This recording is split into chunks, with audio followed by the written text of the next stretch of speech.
So basically, Bhaskar is a data privacy officer at Worley. Bhaskar is also an ex-colleague of mine. We used to work together in KPMG in privacy, and Bhaskar moved on to take that path of data protection officer, and I moved on where we started Saro. So Bhaskar has been doing a lot of implementations in the industry, and that is Bhaskar for you. Over to you, Bhaskar, for a short introduction. Yeah. Hi everyone. Thanks Akash for the introduction. I've been working in privacy, I would like to say from the last 5 years, from 2016 when GDPR came in May. Sure, Bhaskar. I started working on GDPR from July 2016.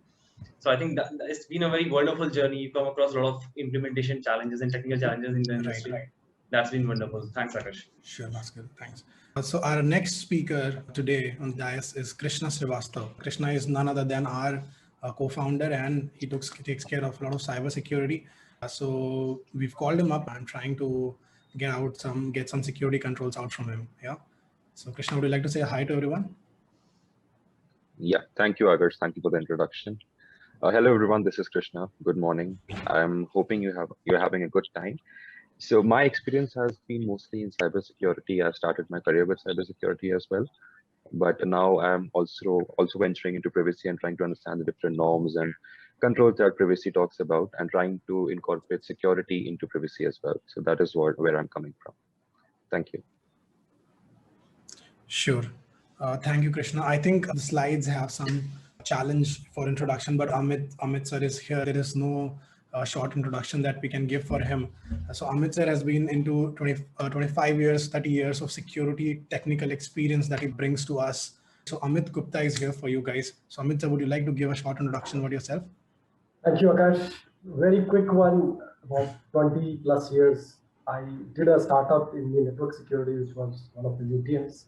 That business was sold to Wipro. Then I joined Nevis Networks, manage the customer facing organization. I managed for about 2 years Trustwave, one of the security auditing companies. Now I run my own company, which is basically, you can think of CISO on a service kind of operation. I work with about 4 companies as a CISO.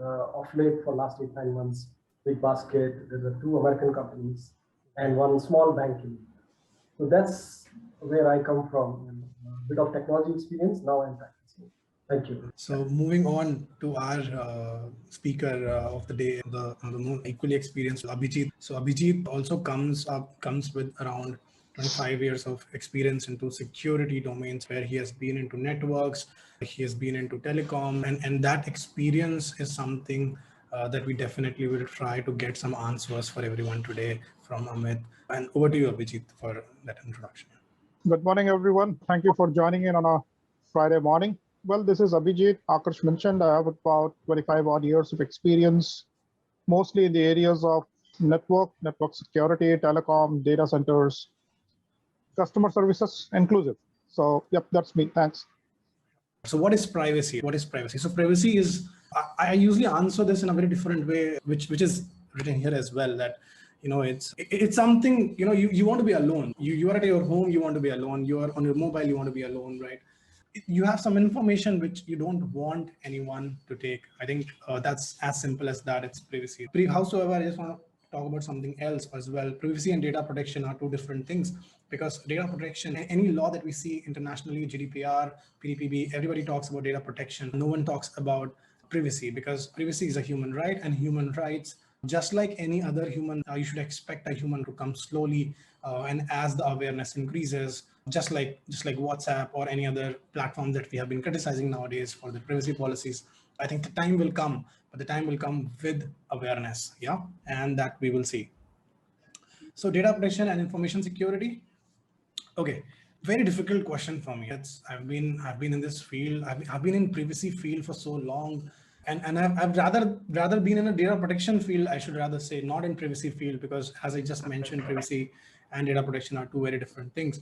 But what I've seen is the data protection. When I look at it, so when people ask me, what's your profession, right? So I tell them it's privacy and security, but then I like, but there should be some expertise. There should be some expertise where law, or their AD controls, or DLP and stuff. So privacy, any privacy implementation cannot happen without a security implementation. So professionals like me, we try to call ourselves data protection professionals, because just by knowledge of GDPR, we can do nothing. Because if I am reviewing something, I'm looking at a privacy risk, a lot of privacy risks arise because of a security problem.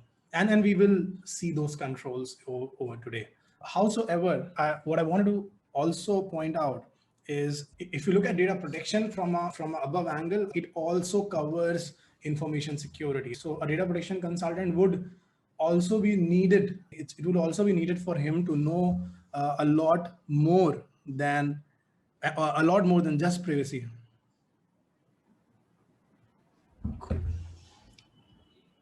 Security requirements. Okay, so getting technical already, as we promised for our discussion. So we see a few security requirements under Article 32 in GDPR. A few of them are pseudonymization, encryption, data backups. Backups are one of the most important things now, especially for medium and small industries, because as we see a lot of ransomware attacks, my advice to you, if you are in a small medium enterprise, is best to get that backup done and keep yourself safe, because tomorrow if the data goes out, you still have a chance to fight that ransomware away. Confidentiality, integrity, availability, and resilience. So we usually do not talk about resilience, but we have a very beautiful terminology here today, which is resilience. So I think I'll actually go into this, because security, these are security pillars. Confidentiality, let's take example of a bank. So you do not want your account knowledge to go out to everyone. Then integrity, if let's say tomorrow you wake up and all the accounts in the banks are like $0 or $1 million, it won't make sense to anyone. So we'll just leave out that as well. So that is the importance by giving example. So you go to an ATM, you put your ATM card, you try and take out money. And the money doesn't come out because a server was not available to do a transaction on that general ledger.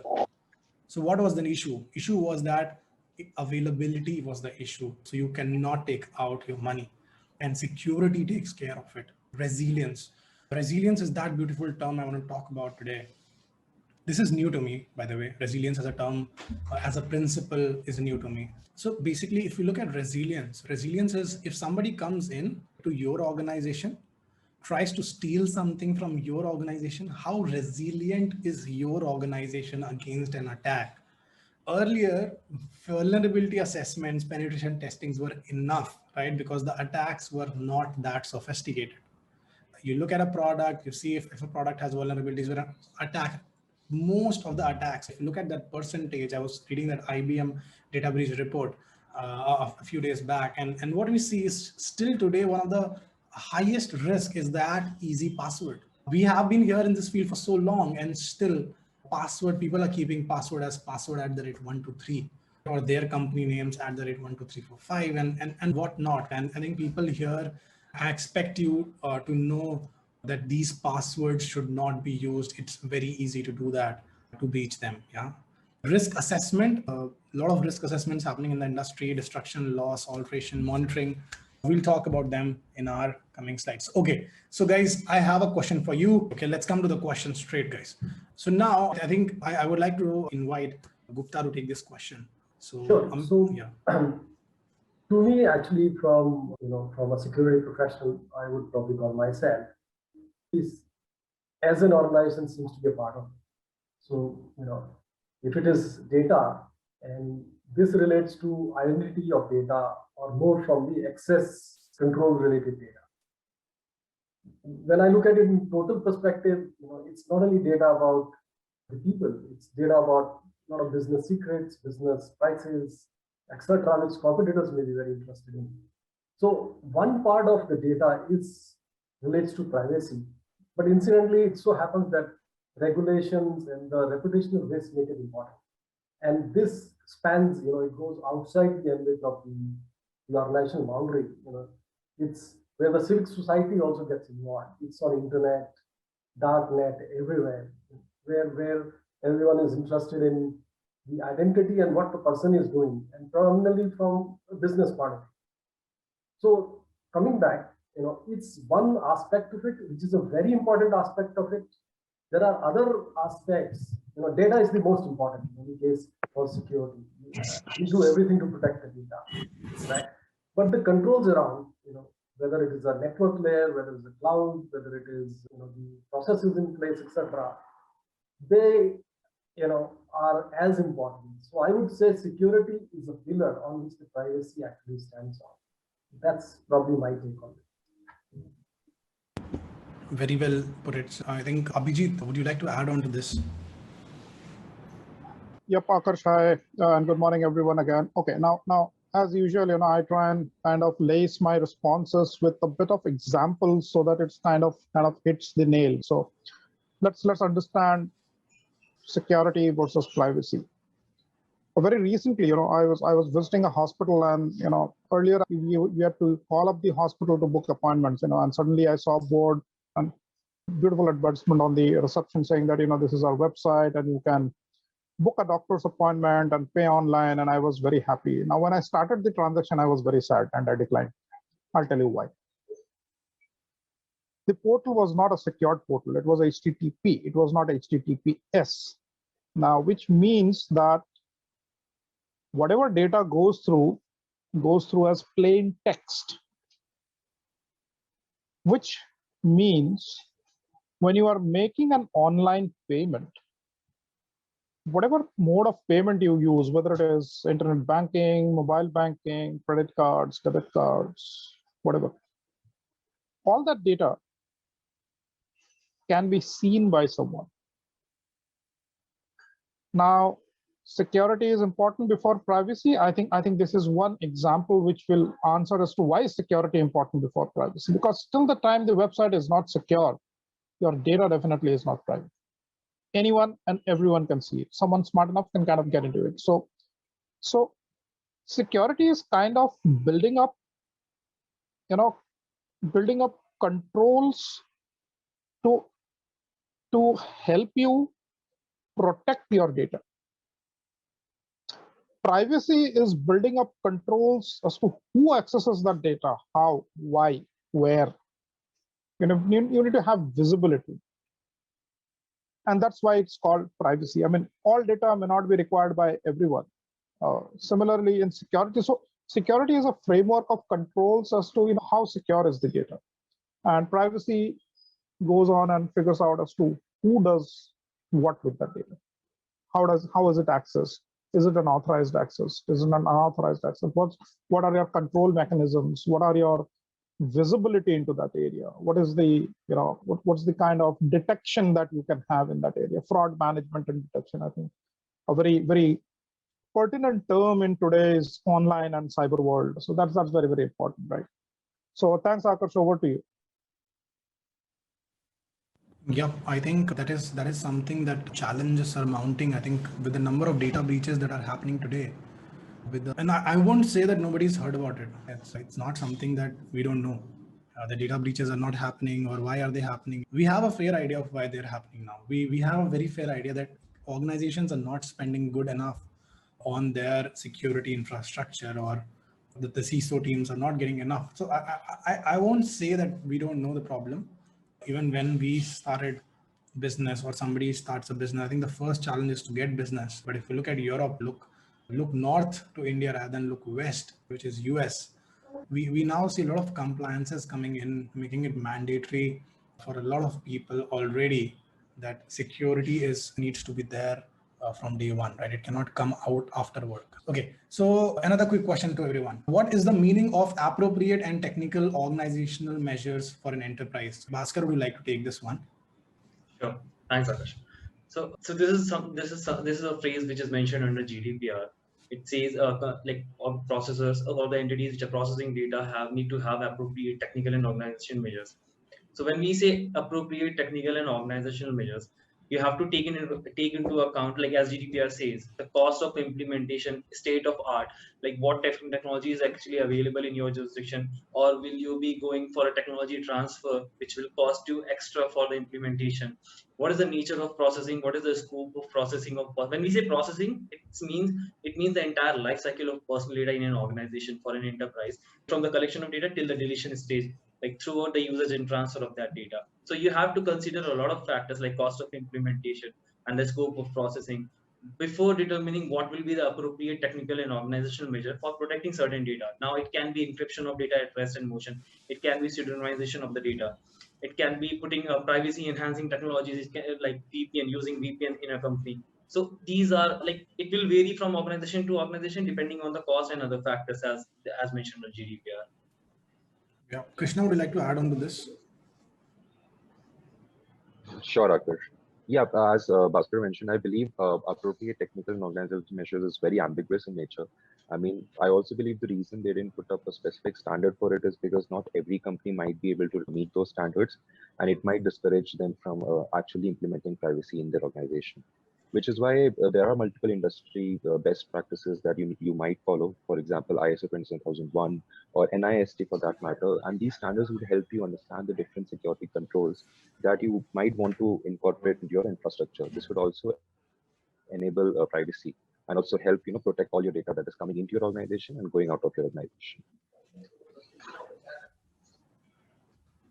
Yeah, I think very well put. I think we have another question, guys, for you. So what should be considered in risk management? I think, how do we manage risk? So Abhijit, would you like to take that question with your experience? Yeah, hi Akash. Now, focusing on a couple of things, so I would say, see, when you kind of get into an execution, there are hows and whats and where. How is the policy, or rather, what should be your strategy, or what should be your guideline is what the policy defines. How you made that policy is what the technology defines.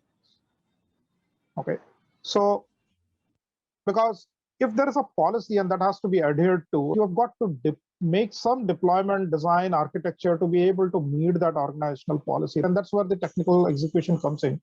So I would say that is how you meet that policy. So definition of a policy is what should be our policy, what do we consider as risk. Every organization can have a different, I would say, posture for their risk management. In my own opinion, vendor contracts ideally should get amalgamated into the organizational policy. So how does the organization look at vendor contracts? I mean, what does the organization consider as risk in the vendor contract? And then come down to technical deployments. And it is not only technology deployments, it's also about a lot of the resiliency. That's about data backup, that's about mitigation, that's about detection. So I think all that piece of it is important. So I think the two top contributors would be the policies and the deployment. I would put the vendor contracts back into the policies again. Well, I do believe that organizational policies should be considered as a priority here, because unless you have some kind of direction or some kind of support from the management as well when it comes to risk management, there would be no movement forward. So once you have that policy and of course that deployment in place, that is when the risk management process can actually begin. That is when you can identify risks in the infrastructure, or maybe something that you might have missed out based on your policy and the deployment, probably some bug or some issue that you might not have seen coming. That is when you can incorporate all these things into the risk management. Right. I think I wanted to add one more point to Abhijit and Krishna. And what I also have been, I was reading an article a few days back, and it was definitely for privacy professionals, right? It's very inclined to that. So what it said is a privacy professional has to be an extrovert, right? So that he can tell that policy to everyone.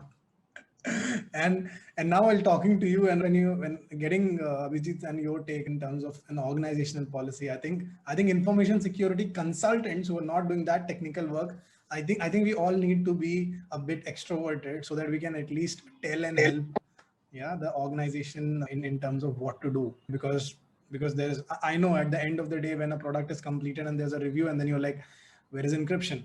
Where is that policy? Where are the data subject rights? So we need to take that step back, and we need to start with these things. Yeah. Okay. Do we have any questions? Okay. We do not have any questions yet. Guys, I would recommend you to do questions, and this is the best time to ask questions. Does GDPR define particular type of encryption for the security of?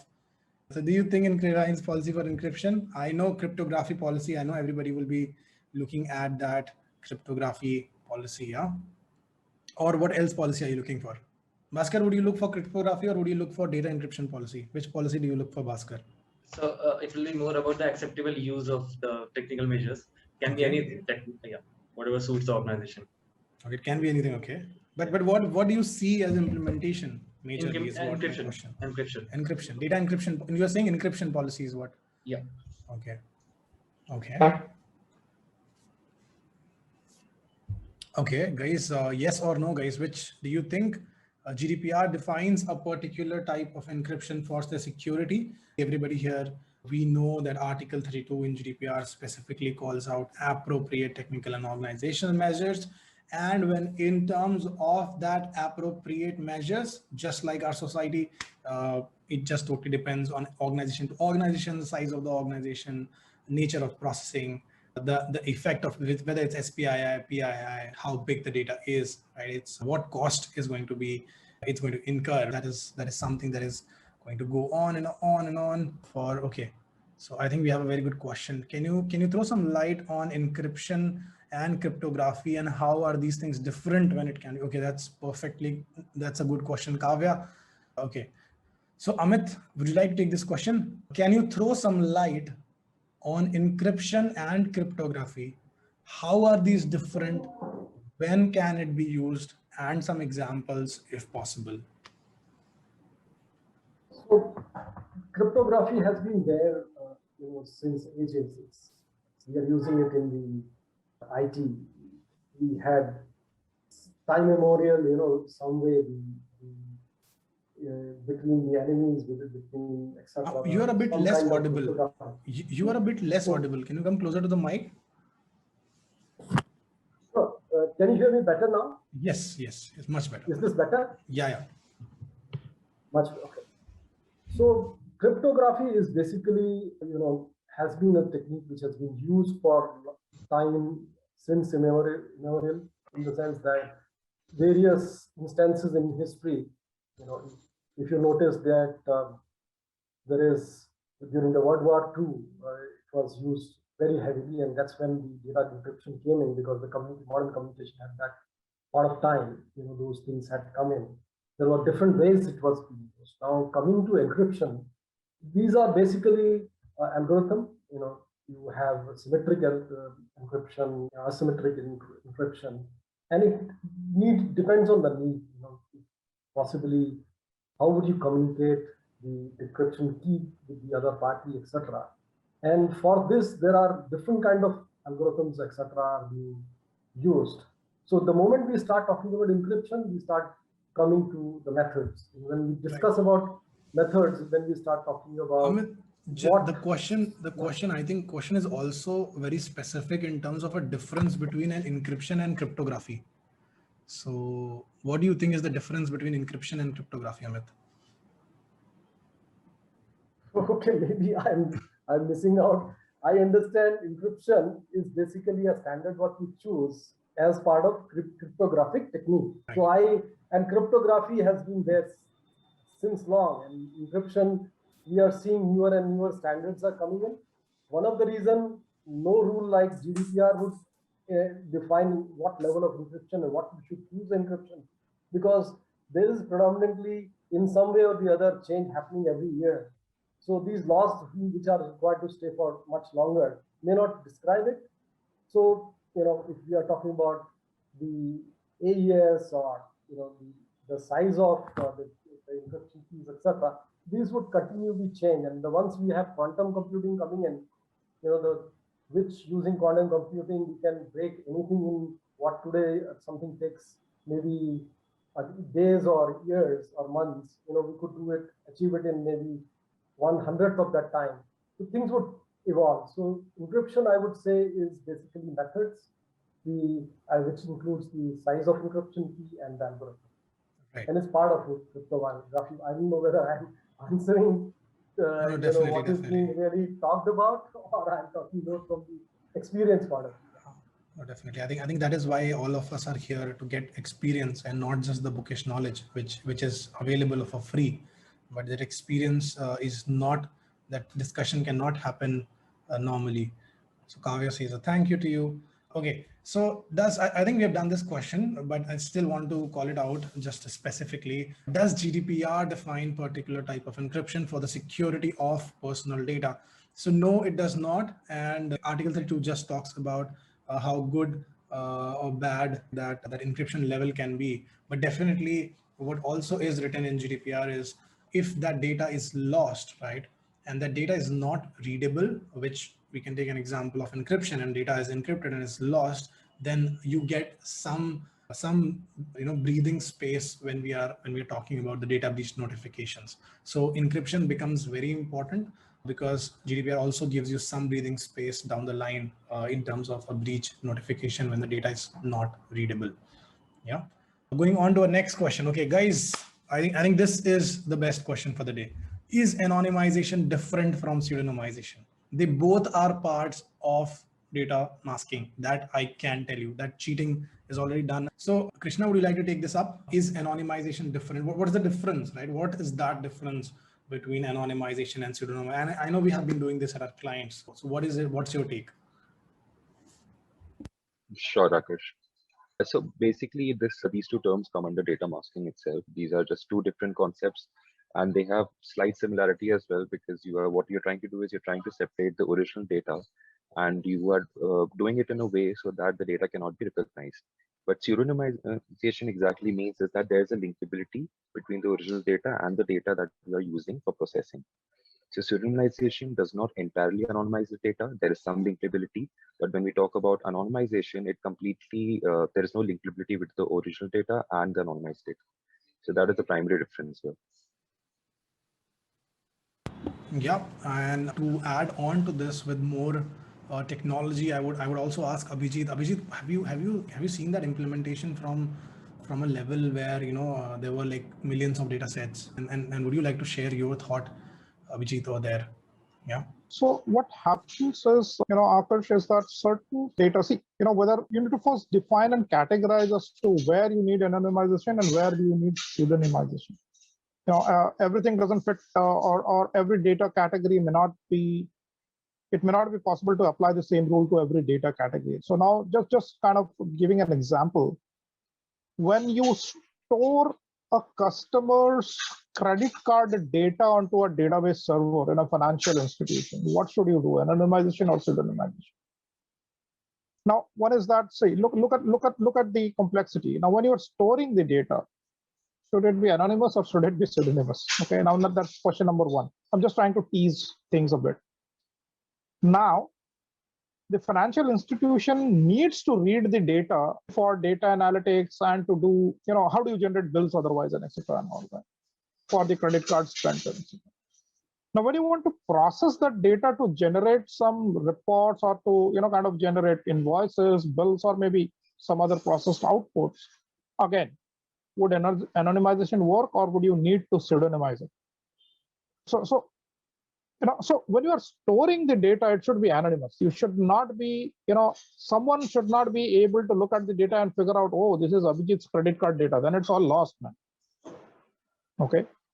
Now, when Abhijit's credit card bills are being generated, the bank has to ensure that the credit card number is billed to the guy with the transaction details. So it will have to use some amount of pseudonymization to be able to link the data and generate the bill. I don't know if I've been able to answer with that kind of example. No, definitely. I think also I would like to take this question, which is, what is the best encryption available in the market for data at rest and data in transit? Oh, there are so many of them.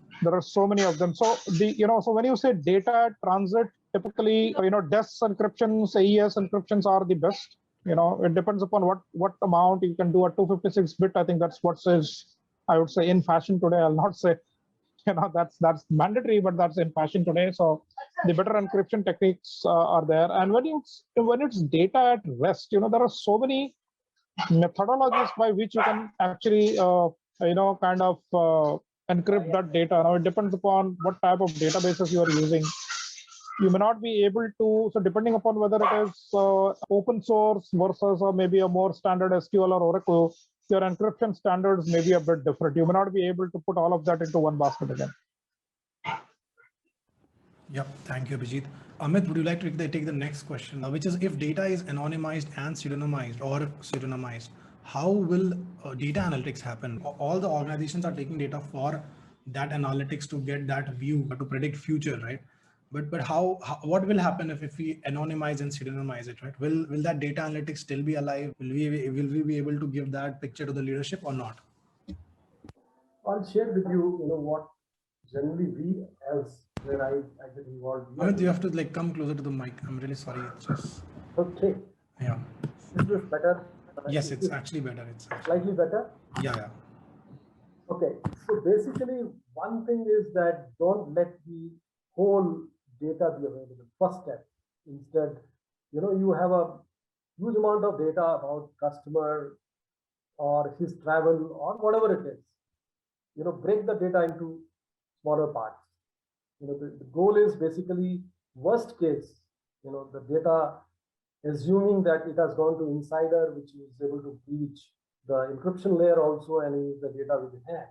But if the moment you have data at multiple places, you actually are able to link it with some kind of pseudo identity, in the sense that you are always calling not by it's like roll number. You don't go, or you have some way by which, so you are linking the address. So there is a sort of identity number and there is an address. If somebody gets that database, then so basically smaller databases, number one. Now we are coming, this would be sort of a practice in some way. I'm not talking about masking and doing, I'm saying a layer below that. Then comes is that if basically you want to use some kind of your own techniques to mask or to basically alter the data itself, so you are able to assign the identity over a period of time. But then when you want to generate a sort of higher intelligence out of it, right, Amit, where the identities don't matter, the class of data matters. So that's where the artificial intelligence and the machine learning algorithms are taking your data, and the goal is to drive the intelligence rather than to really find where does it come from, in terms of that. So I would say that it would be, basically breaking the data into multiple buckets, then somehow pseudonymization layer adding to it. And when you run machine learning and artificial intelligence, you are actually completely anonymizing the data. That would be, and you find different ways of it. So Amit, I would also like to add, there are types of encryption. If you will still be able to do analytics if you use those technologies today to encrypt the data.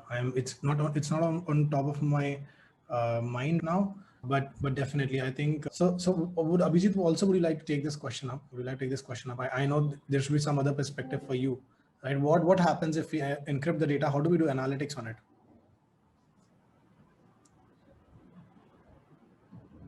Oh, yeah. So I'm saying that, see, data anonymization is, that's important, because when I've just shut off my video, maybe that was causing some problem. So data anonymization is important because, tomorrow if there is to be an incident of a data leakage or a data breach, even if the data goes out, how usable is it? If it is anonymous, well, you may have a lot of credit card numbers, so big deal. So what? I'm not saying that is the best situation to happen, but I'm saying what will you do with it? You may have a lot of numbers with you, so that doesn't really matter if there are no linkages available. Now, what you rightly pointed out, and I kind of answered this, is that, see, when you're doing analytics, if you pick up anonymous data, you really don't know where is the linkage. So somewhere before it gets into the analytics, you're the platform of your analytics, you've got to be able to pseudonymize the data. There has to be some linkage provided somewhere which will help you identify as to this data set is linked to Abhijit. This data set is linked to Amit. And that's where I gave the example of the credit card billing. When I store the credit card data, when someone stores the credit card data, it has to be stored anonymously, because tomorrow if there is some breach somewhere here or there, leakage, internal to the organization, external to the organization, I'm not getting into the depth of it, but I'm saying that data should not make sense to anyone. But when you are getting into analytics, now how do you generate a bill for Abhijit's credit card spends if you do not have a linkage into that data? So you have to have that. You have to have that. It will be required. And data analytics is possible. You'll have to create certain identifiers and fields which you will be used to link the data fields, and that is why it is called pseudonymization, and that is what you will be used for analytics. I think that's very well put out there, sir. And I think we're done with time as well. So probably, I don't know, I probably stop the sharing, and I think I would like to take some time out now to thank everyone, right? Whoever has joined the session.